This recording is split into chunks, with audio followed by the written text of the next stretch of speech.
The myth of overpopulation originated in England in 1798, when a vicar named Thomas Malthus, who fancied himself something of a mathematician, saw that food production increased incrementally, but people reproduced exponentially.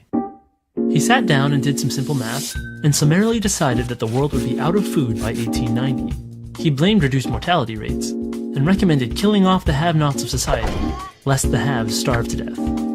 This cry was taken up by Paul Ehrlich of Stanford University in 1968, who claimed that reckless human reproduction had overwhelmed the Earth.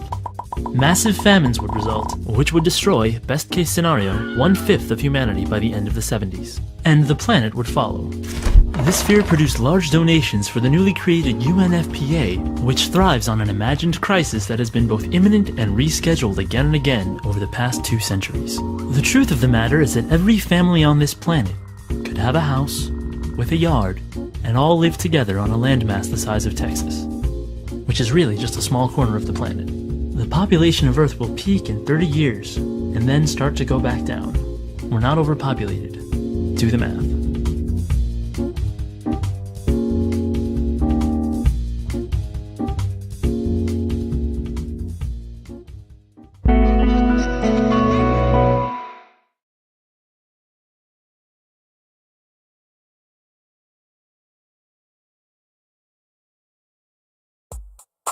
From the time of the cavemen all the way until today, humanity continues to exist because each generation of people has produced another generation to replace itself.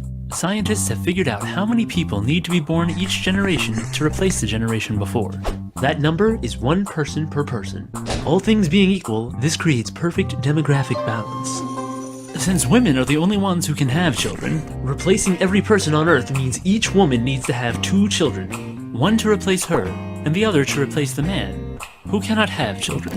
The total fertility rate is the average number of children each woman in a society is having. This number shows us if a society is growing or shrinking. In developed countries, the replacement birth rate is 2.1 children per woman. This will keep the population stable, but even that is assuming that every woman has children, and that there are no wars, famines, or disease. In the real world, disasters happen all the time, and sadly not all children reach adulthood, especially in poor countries. This pushes their replacement rate up to 3.3 children per woman. Since not every woman wants to have children, in order to keep the population stable, some women need to have more than 2.1 children to balance the birth rate with the women who are only having 1, or no children at all. Maintaining this balance is of the utmost importance. If society does not at least replace itself every generation, human numbers begin to fall exponentially. Economic and social problems appear, as elderly people retiring begin to outnumber young people entering the workplace. This is already happening all over the developed world. Many of the world's nations are only barely replacing themselves, while a growing majority have birth rates below replacement, some as low as 1.8 or even 1.2 babies per woman. Many societies are facing a very real danger: extinction.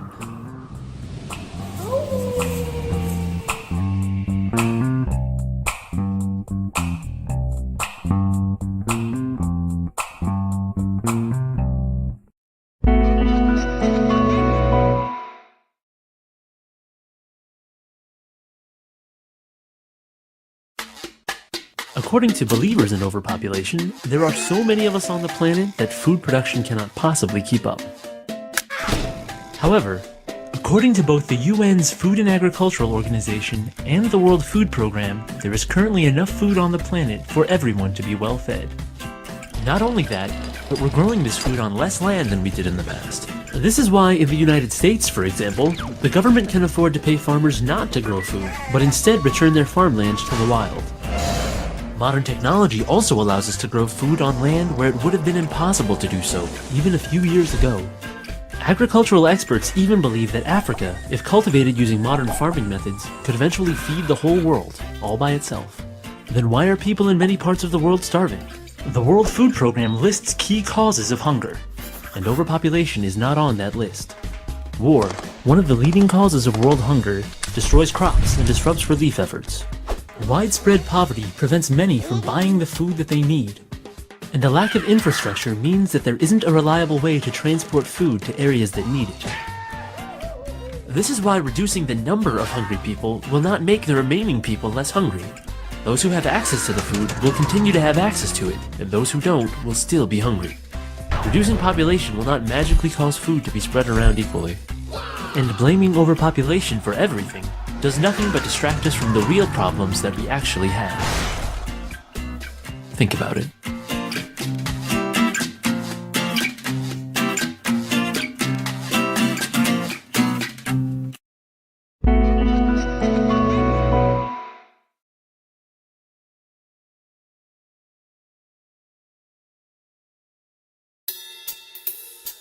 When human beings first showed up on this planet, there weren't very many of us.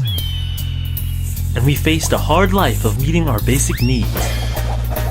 Chances are, early humans spent a good deal of time hungry, cold, and without shelter. That is to say, poor. According to the World Bank, poverty is when people are deprived of well-being as a result of low income and aren't able to get the basic goods that they need for survival with dignity. How did any of the human race advance beyond poverty? We kept multiplying, and we formed communities. In communities, people stop spending all their time on simple survival, and are able to do things like divide up tasks, share resources, and pool their mental energies to come up with creative solutions to problems. These communities started with families, then grew into extended families, entire tribes, and then finally cities and nations. So what effect has this growth had on poverty? According to demographers, a very good one. In fact, history shows that as our numbers have grown, so has our average standard of living. Scientists measure this standard in everything from per capita income to average amount of calories consumed, even average height. And all of these averages have been increasing. Even though poverty still exists, the percentage of poor people has actually decreased as population has grown. The reason for this is that human beings are not simply consumers, we are producers. This is why, over the ages, we have learned how to do things like produce more food on less land, find better energy sources, and make sure that more people have enough to eat and a roof over their heads. And this is also why, though urban poverty is still a huge problem, statistics show that the poor who move to large communities actually have better chances of rising from poverty than they did in areas where there were fewer jobs and less opportunity. For this reason, poverty is a problem that is not solved by eliminating people. Poverty has always been a problem, even when there were scarcely any people on the entire planet. People are the only proven way out of poverty. Removing them will only leave the poor right where they started. Think about it.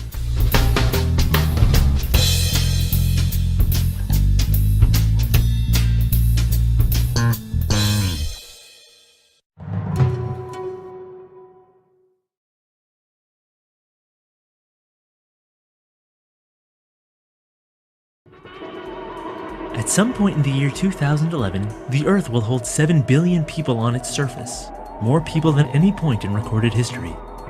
While some welcome this latest member of humanity with excitement, others with fear.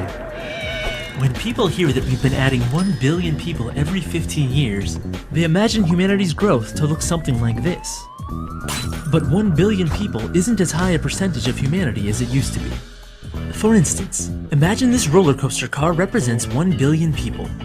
If we add another car, or 1 billion more people, our train has doubled in length. But if we want to double the train again, we can't just add one more train car. We'd have to add 2. Every time we make the train longer, one train car represents a smaller and smaller percentage of the train. If it takes 15 years to add each new train car, then mathematically speaking, the growth rate is slowing. In order for the growth rate to stay constant, the train would have to keep doubling every 15 years, instead of just adding one car. Human population growth is the same way. In 1804, the world's population hit 1 billion.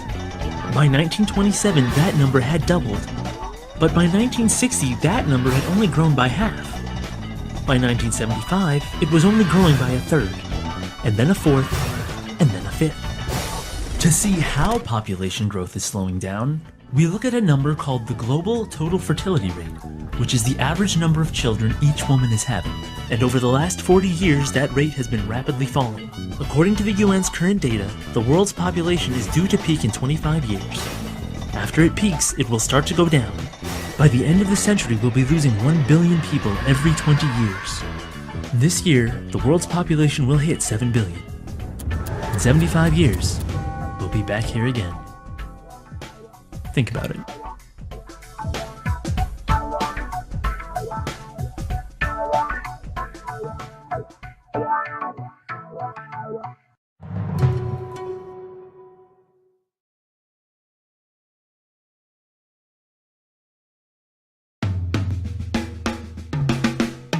While many people think that the world is overpopulated, no one can actually define overpopulation, making it difficult to prove or disprove.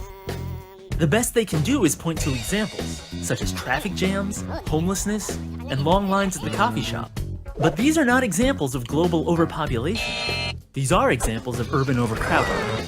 We know this because these conditions only exist in cities. And cities, by definition, are places where very large numbers of people are deliberately grouped together. All these people make innovation, collaboration, and economic development possible where it wouldn't have been otherwise. And, as anyone who's ever been to a rock concert knows, when you group large numbers of people into one place, it gets crowded. And, like a concert, a city is crowded because people come from miles away to be there, not because people are recklessly reproducing. In fact, studies show that the birth rate actually drops when people move to urban settings, and is notably lower than the rural birth rate. Less space and a higher cost of living make it less feasible to have a large family in an urban setting, as opposed to the country, where a large number of children help you to do things, like run a farm. An empty city is a failure, since no one wants to be there. The thing is, having so many people in one place poses certain logistical challenges, which means infrastructure needs to be built to support them. Sometimes this infrastructure fails, resulting in unemployment, homelessness, gangs, and other social evils. But, just as people continue to go to concerts, despite the scarce parking, the trash, and the impossible traffic, the promise of better jobs, prestigious schools, modern healthcare, and high culture calls people to leave the countryside and move to the city. As a result, the cities are crowded, and the rest of the world is mostly empty space. If the crowding is unbearable, you can always move elsewhere. Perhaps Kansas.